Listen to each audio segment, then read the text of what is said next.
I am in Atlanta, Georgia. Follow along, because the adventure begins.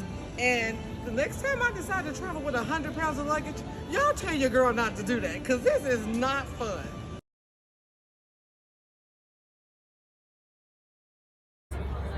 I was a student leader in 1964 of the Dallas County Youth League. It was the organization that basically was one of the main groups that led the beginning demonstrations in 1964. And I was a part of all of the significant smaller marches and the 3 major marches.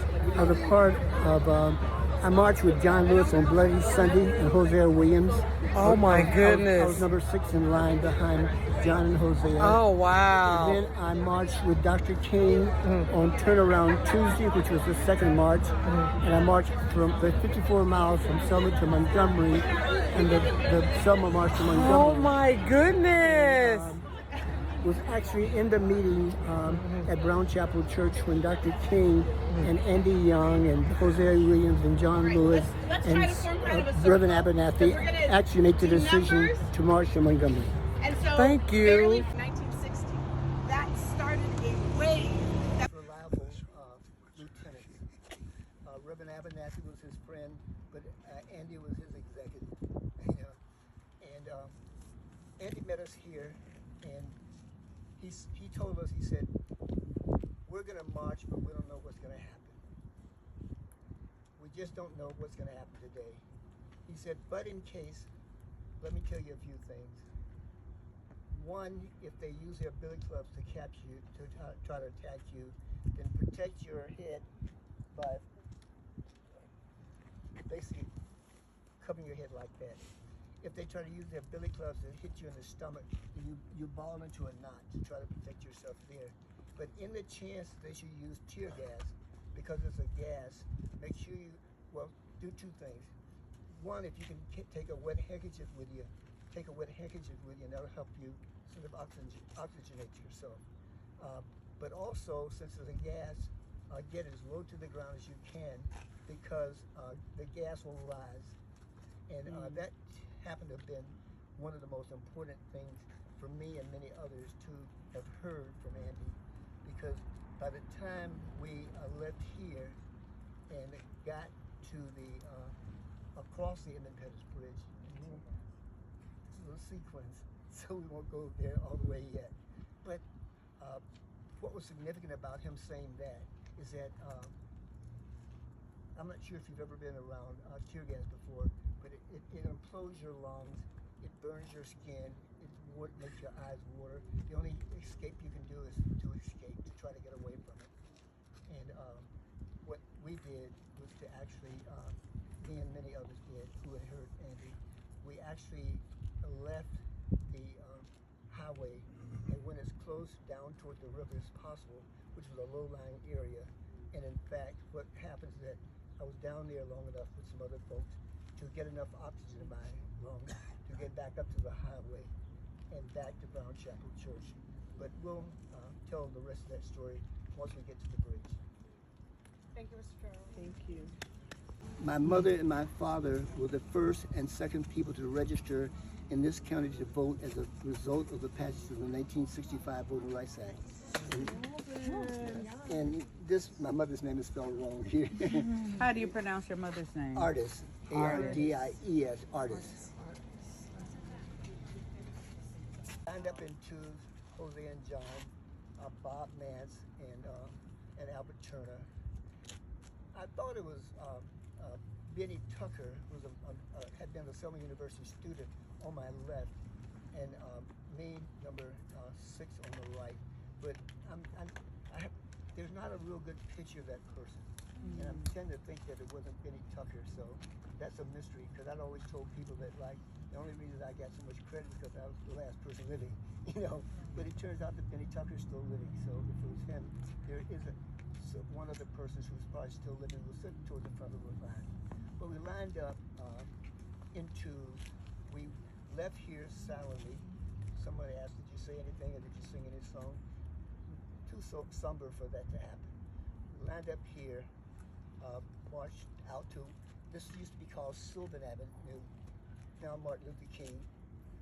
Went out to Sylvan, MLK Street, up to Washington, down to Alabama, up the street, down to Washington, up to Alabama, and about 1 block over, sort of south of where the Common Power Building is, out to Broad Street, and then a block or so up, we'll ride at the foot of the Edmund Pettus Bridge. And once we get to the Edmund Pettus Bridge, and after we've had lunch, we'll tell you what happened after that point.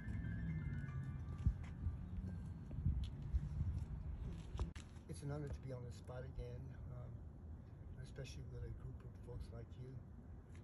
We've done quite a lot of tours, and no one's any more special than anybody else, except for what they bring to the table.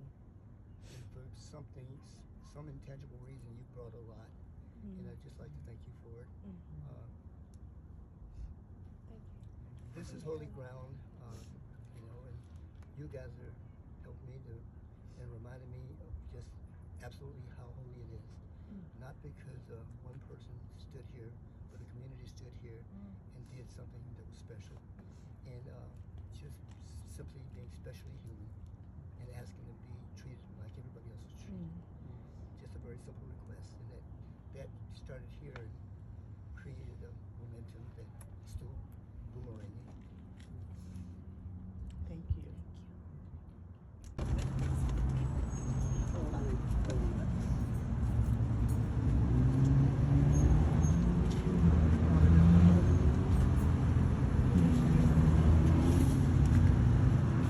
Everybody here? Yes. Let's get as close as we can, okay? Let's get in. This is the last leg of our journey here in Selma, my hometown. Welcome to it again. Thought I might end with something a little bit personal, a little bit social. I discovered several months ago that in 1875, my great-grandfather, Monroe Maldin, registered to vote 13 miles outside of here at Beloit, Alabama, Orville. He registered to vote probably for the first time in his life, and since Reconstruction ended 2 years later, probably the last time in his life. Move forward 80 years. My mother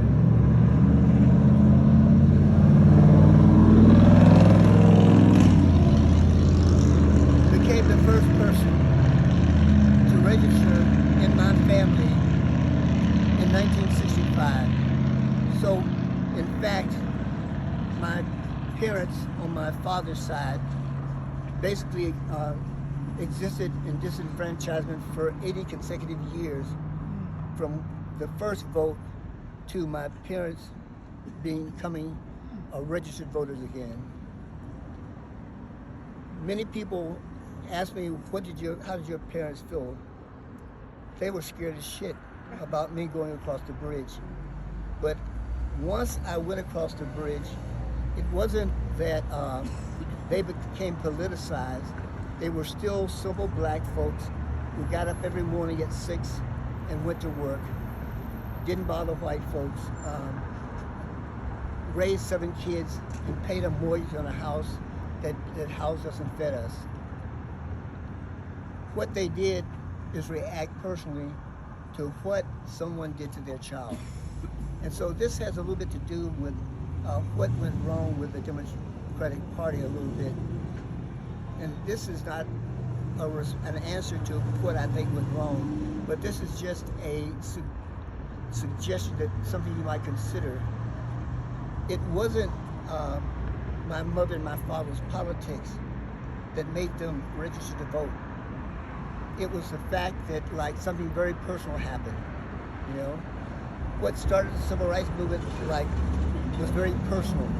It wasn't anything political or any big eye-opening experience. It was something very personal. So in your politics, and especially with your children, think of what's personal about what your relationship is with them, and see if that is a highly motivating factor. That was what motivated my mother to become the first person to register to vote in this county, and my father being supportive to be the second person to register to vote as a result of the passage of the 1965 Voting Rights Act. I thought I might just share that with you, and we'll keep it at that, and let's march. Thank you, Mr. Charles. Us. Justice is juxtapositioning us. Justice for all just ain't specific enough. One son died, the spirit is revisiting us. True and living in us. Resistance is us. That's why Rosa sat on the bus. That's why we walk through Ferguson with our hands up. When it go down, we woman and man up. They say stay down, and we stand up. Shots, we on the ground, the camera panned up. King pointed to the mountaintop, and we ran up. One day, when the glory comes, it will be ours. It will be